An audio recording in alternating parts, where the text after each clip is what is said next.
GBX-100 G-Lide G-Squat G-Shock disassembly. Let's begin. This video shouldn't be as complicated because this model looks pretty simple to me. First, just take the watch band out using a spring bar removal tool. In my case, I'm just gonna use this Phillips head screwdriver, and I'm pretty sure I just hit the running mode like that. Anyway, remove the other side of the watch band, and that is all. Very easy, and indeed this watch band is easily replaceable with any 16mm lug size. And then we're gonna need to remove these 3 screws on one side, another 3 screws on this side, and we should be able to flex this bezel up and over the buttons to remove this, including this metal bezel as well. So let's do that.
Before I continue, just to point out, there's a gold spring on top here before I forgot about it.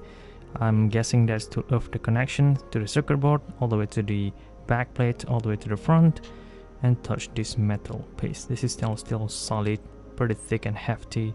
I believe most of the weight comes from this metal. And notice that there's a small slots on this side, really small one over here and one over here. So this is the slot that holds this bezel in place, aside from a little bit of double-sided tape applied over here, and on this side, just so that it won't wiggle. The thing that holds it is this piece over here, this small metal piece. Basically it sits here like so, and it holds this bezel right in the slots in there like that. That's how this bezel stays in place. And this part over here is just where this bezel sits on top like that. Okay, this black or resin bezel didn't hold this metal piece.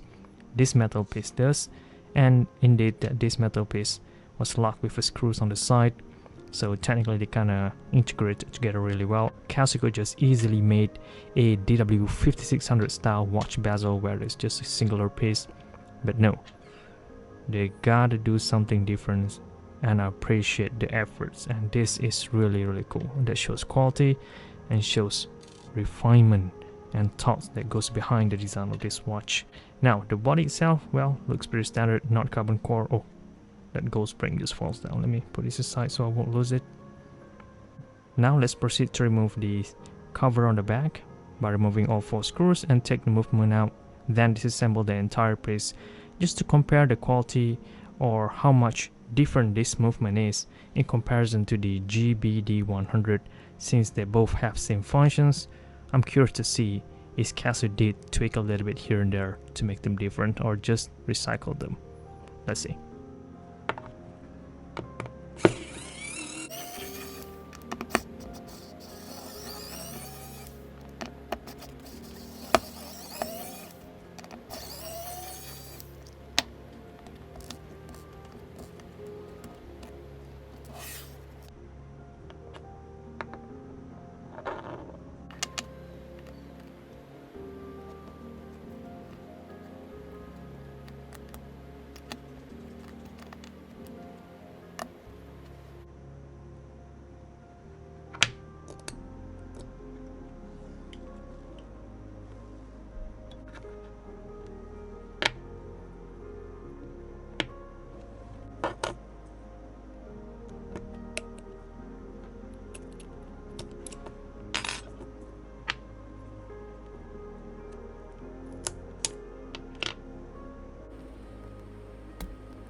I don't know what I was expecting. I should have seen this coming. They are all just the same components.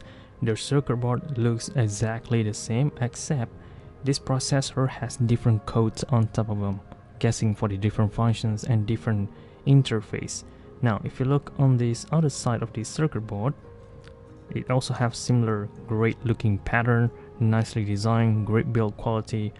But look at this, there's 1, 2, 3, 4, 5, 6 button connection area, basically where the button touch the circuit board to operate the watch.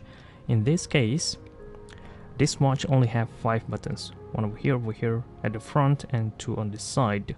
Notice that there's an empty part, even though there's a connection over here, but this board is programmed to not use this part. Whereas on the GBD-100, you could use all 3, and 2 on the side, you cannot use this front part. So just something different to point out. And other thing that I need to add is this processor, I guess, over here also have different codes on top of it. And the rest are just the same. The connection area, the ribbon cable, the LED backlight, this MIP LCD display are just programmed based from the processor, so they are exactly the same. However, just to be sure, let's disassemble this GBD-100 G-Shock watch again and swap the MIP LCD between here into here, and let's find out for sure if they could actually fit or work or not, because on previously released G-Shock watches on the STN or TN display, this is not possible. So let's give it a shot.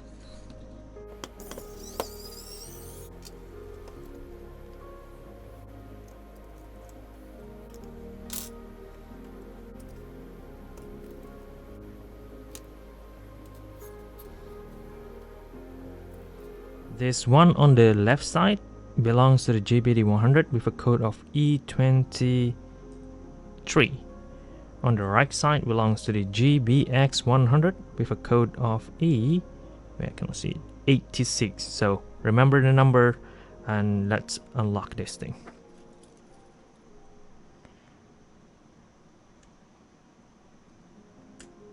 Like that, and pull it out.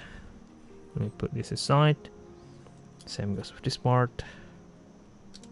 Unlocked it and pull it out. This one first. The next thing is the LCD. And there we go. Okay, I'm transferring the GBD-100 into this GBX-100 instead. And yeah, I don't think we'll need the LED backlight part, right? So let's just put it on.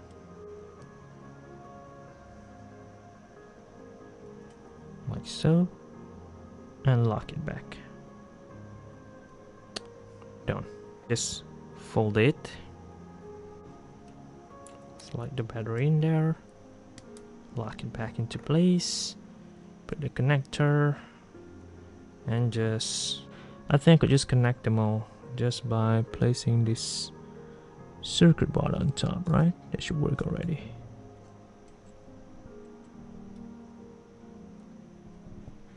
And yep, check this out. It worked. The MIP LCD display work. So how about the buttons? Since it should have the tight graph functions, right?